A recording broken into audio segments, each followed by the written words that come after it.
Praise the Lord. ஆண்டவராக இயேசு கிறிஸ்துவின் நாமத்தினாலே உங்கள் யாவரையும் இந்த வீடியோ வழியாக பார்ப்பது மிகுந்த சந்தோஷம். அருமையானவர்களே, நாம் சில வரலாற்று சம்பவங்கள், சில அறிவியல் ஆராய்ச்சி முடிவுகள், விஞ்ஞானத்தின் அறிக்கைகள், இவைகளை எல்லாம் நாம் வேத வசனத்தோடு ஒப்பிட்டு பார்ப்போம். தேவன் நமக்கு தந்த அந்த வேதத்தின் மகிமையை உணர்ந்து கொள்வது மட்டுமல்ல, இந்த காரியங்களை நாம் ஒப்பிட்டு பார்க்கும் பொழுது அந்த வேத வசனத்தினுடைய அந்த மேன்மைகள், அந்த ஆழங்கள் நம்முடைய விசுவாசத்தை இன்னும் அதிகமாய் அது பெருக செய்கிறது. அப்படி நாம் அநேக காரியங்களை கடந்த நாட்களிலே இதே போல வீடியோவில் நாம் பார்த்து நாம் மிகுந்த மகிழ்ச்சி அடைந்தது மட்டுமல்ல, விசுவாசத்திலே நாம் வளர்ந்து கொண்டிருக்கிறோம். இந்த நாளிலும் அப்படிப்பட்ட ஒரு முக்கியமான ஒரு வரலாற்று சம்பவம் தான் அது. அதை படிக்கும் பொழுது அது நாம் வாழும் இந்த நாட்களில் நடந்த ஒரு சம்பவம். அது மிகுந்த ஆச்சரியமாகவும் இருந்தது. அதே வேளையிலே அந்த சம்பவத்தை படிக்கும் பொழுது இப்படியெல்லாம் இந்த உலகத்தில் நடக்க முடியுமா என்கிற காரியங்களை பார்த்து அதன் வழியாய் அந்த சம்பவத்தை வைத்து நாம் வேதத்தில் சில காரியங்களை ஒப்பிட்டு பார்க்கும் பொழுது அது நமக்கு இன்றைக்கு பிரயோஜனமாக இருக்கும்போதிலே சந்தேகமில்லை. 1960 காலகட்டத்திலே உலகமெங்கும் நகரமயமாக்கல், அதுவும் விசேஷமாய் அமெரிக்க ஐக்கிய தேசம் இந்த காலகட்டத்தில் தான் மிக வேகமாக வளர்கிறது. எங்கு திரும்பினாலும் பெரிய பெரிய கட்டிடங்கள், கார்கள், விமானங்கள், இப்படி எல்லா வசதிகளும் நகரங்களிலே பெருகிக் கொண்டிருக்கிறது. மக்கள் எல்லாரும் கார்களை அதிகமாய் விரும்புகிறார்கள். கார் கம்பெனிகள் அதிகமாய் பெருகுகிறது. இதன் விளைவு என்ன? காற்று மாசு, ஏர் பொல்யூஷன். இப்பொழுது அமெரிக்க ஐக்கிய தேசம் 1963 ஆண்டிலே ஒரு சட்டத்தை பிறப்பிக்கிறது. கார் கம்பெனிகளுக்கெல்லாம் மிகப்பெரிய அதிர்ச்சி.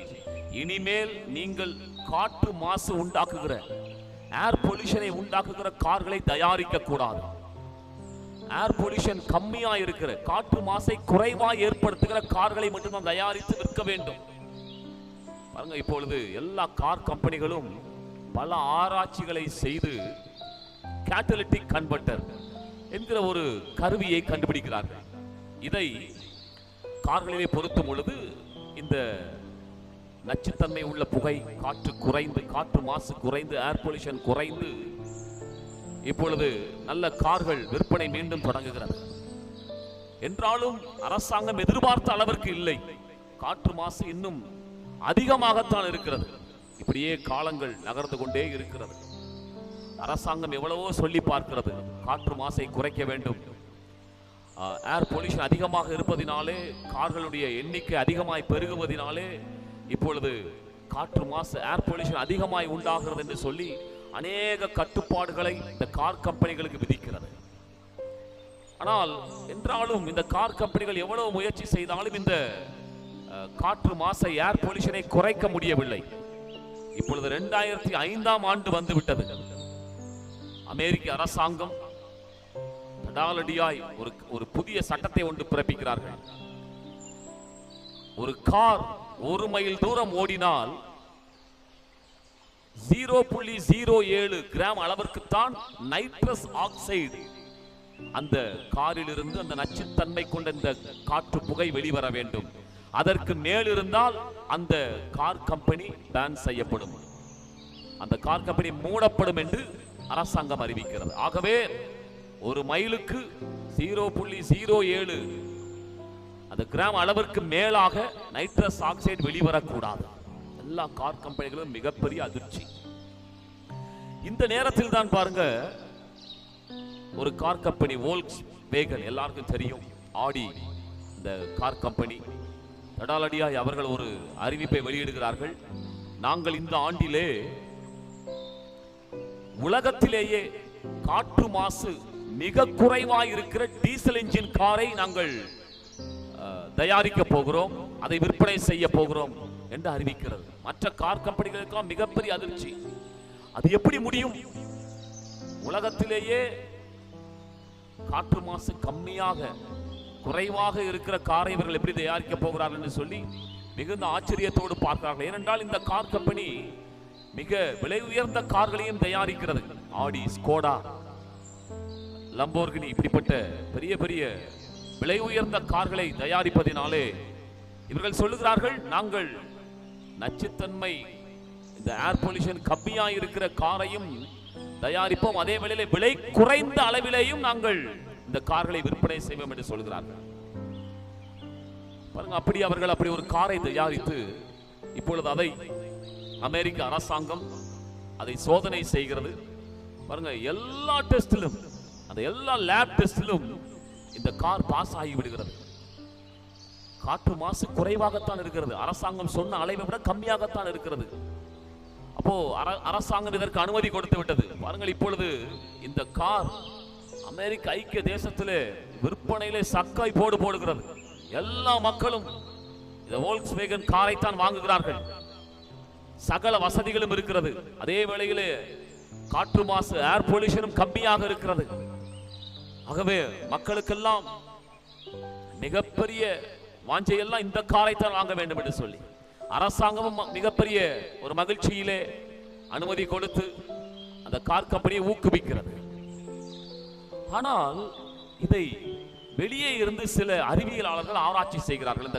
இந்த கார்களை இவர்கள் எப்படி இவ்வளவு கம்மியாக நச்சுத்தன்மை கொண்ட இந்த புகைகளை வெளியிடுகிற, நைட்ரஸ் ஆக்சைடை வெளியிடுகிற இப்படிப்பட்ட காரை தயாரிக்கும் சொல்லி வெளியே இருந்து அவர்கள் ஆராய்ச்சி செய்து பார்த்த பொழுது 2014ஆம் ஆண்டு இவர்கள் இந்த காரை முழுவதுமாய் ஆராய்ச்சி செய்து அவர்கள் பார்த்த பொழுது மிகப்பெரிய அதிர்ச்சி என்னவென்றால், இந்த கார் 40 மடங்கு அதிக அளவிலே அரசாங்கம் சொன்ன அந்த அளவை விட நைட்ரஸ் ஆக்சைடு இந்த காரில் இருந்து 40 மடங்கு அதிகமாய் வெளிவருகிறதா. இதை பார்த்து மிகுந்த அதிர்ச்சி அடைந்த அவர்கள் அரசாங்கத்திடத்திலே இந்த காரியத்தை சொல்லுகிறார்கள். இப்பொழுது மிகப்பெரிய அதிர்ச்சி. இப்பொழுது அரசாங்கம், என்விரான்மெண்டல் ப்ரொடெக்ஷன் ஏஜென்சி, கலிபோர்னியா ஏர் ரிசர்வ் போர்டு, இந்த இரண்டுக்கும் ஒரு கட்டளை பிறப்பிக்கிறார்கள். இந்த காரை நீங்கள் முழுவதுமாய் பரிசோதிக்க வேண்டும். அது உண்மையிலேயே நச்சுத்தன்மை கொண்ட அந்த புகையை, அந்த நைட்ரஸ் ஆக்சைடை கம்மியாக வெளியிடுகிறதா? ஆனால் மற்ற இந்த ஆராய்ச்சியாளர்கள் சொல்வது போல 40 மடங்கு அதிகமாய் வெளியிடுகிறது சொல்லுகிறார்களே, எது உண்மை என்பதை கண்டுபிடிப்பதற்காக இந்த இரண்டு நிறுவனத்திலும் இந்த பொறுப்பு ஒப்படைக்கப்படுகிறது. இவைகள் அரசாங்கத்து நிறுவனம்.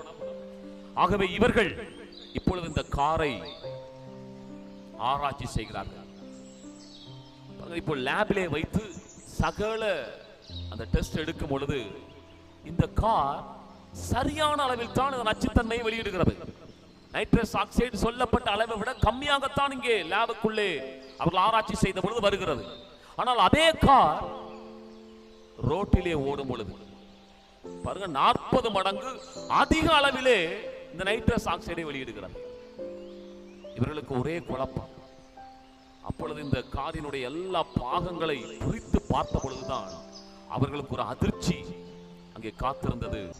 இந்த இன்ஜினிலே டிஃபீட் டிவைஸ் சாஃப்ட்வேர்ல ஒரு தவறான புரோகிராமை செய்து, அதாவது காரானது மெதுவாக செல்லும் பொழுது நைட்ரஸ் ஆக்சைடு மிக குறைவாக வெளியிடப்படும். அதே இன்ஜின் ஆனது மிக வேகமாக பிரயாணிக்கும் பொழுது, அந்த கார் பிரயாணிக்கும் பொழுது நைட்ரஸ் ஆக்சைடு அதிகமாக வெளியிடப்படுகிறது. இதை அவர்கள் டிஃபீட் டிவைஸ் என்கிற இந்த சாஃப்ட்வேர் மூலமாக புரோகிராம் செய்திருந்தார்கள். இதை கண்டுபிடித்து பாருங்கள், இப்பொழுது அமெரிக்க அரசாங்கத்துக்கு மிகப்பெரிய அதிர்ச்சி. இந்த கார் கம்பெனி இப்படி ஏமாற்றம் செய்துள்ளது என்பதை கண்டுபிடித்த உடனே இப்பொழுது இவர்கள் இந்த கார் கம்பெனிக்கு, இந்த காரை வாங்கினவர்களுக்கு நஷ்டஈடாக 130 கோடி ரூபாய் நீங்கள் செலுத்த வேண்டும். அரசாங்கத்துக்கு 430 கோடி ரூபாய் நீங்கள் செலுத்த வேண்டும். அது மட்டுமல்ல, இதை டிசைன் பண்ண அந்த டிசைன் இன்ஜினியர்களை 6 ஆண்டுகள் பாருங்க அவர்கள் சிறை தண்டனைக்குள்ளாக அவர்கள் அனுப்புகிறார்கள். யோசித்து பாருங்கள் அருமையானவர்களே, இவர்கள் ஹார்ட்வேர்ல இன்ஜின்ல எந்த மாற்றமும் செய்யாமல் சாஃப்ட்வேர்ல இந்த டிஃபீட் டிவைஸ் மூலமாக இப்படிப்பட்ட ஒரு தில்லுமுள்ளு ஒரு ஏமாற்று வேலையை செய்திருந்தார்கள். இந்த சம்பவத்தை படிக்கும் பொழுது மிகுந்த ஆச்சரியமாக இருந்தது. இப்பொழுது கிட்டத்தட்ட 85 லட்சம் கார்களை இந்த கம்பெனி திரும்ப வாங்கி கலிபோர்னியாவில் உள்ள மொகாவே என்கிற ஒரு பாலைவனத்தில் குவித்து வைத்திருக்கிறது. இதை வோல்க்ஸ்வேகன் கிரேவியார்ட் என்றே சொல்லுகிறார்கள்.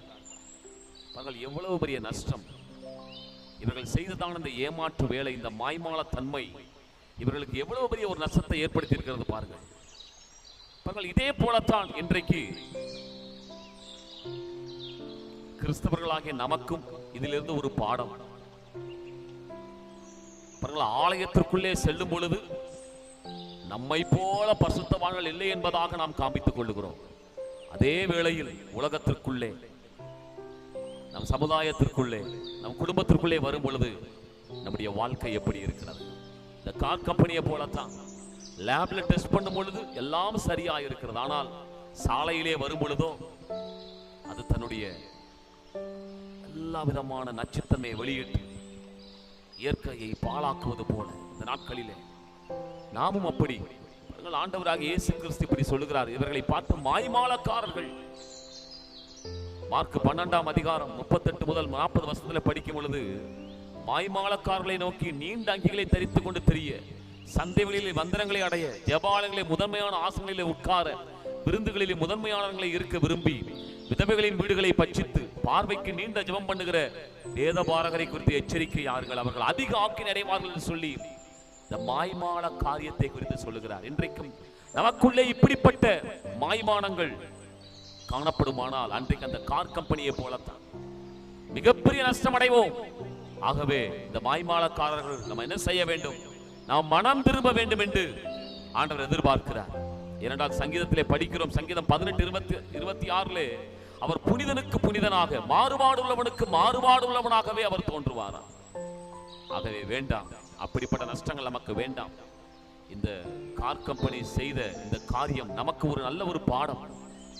நாமும் மாய்மாலம் உள்ள ஒரு வாழ்க்கை வாழ்வோம் என்றால் ஆண்டவர் சொல்வது போல மாறுபாடு உள்ளவனுக்கு ஆண்டவர் மாறுபாடு உள்ளவனாக அவர் தென்பட்டு நாம் அநேக நஷ்டங்களை அடைவதற்கு நேரிடும். ஆகவே நாம் மனம் திரும்புவோம். இந்த அருமையான இந்த சம்பவத்தின் மூலமாய் இந்த பாடத்தை கற்றுக்கொண்டு நாம் தேவனின் சமூகத்திலே மனம் திரும்புவோம். கர்த்தர் நம்மை மீண்டுமாய் நம்மை ஆஸ்வதிக்கவர் போதுமானவராயிருக்கிறார். ஆகவே இந்த நாளிலும் கூட இந்த சம்பவத்தின் மூலமாய் நம்ம அருமையான ஒரு காரியங்களை கற்றுக்கொண்டோம். கர்த்தர் நம்மை ஆஸ்வதிப்பாராக. நாம் மீண்டும் சந்திப்போம். Thank you. God bless you.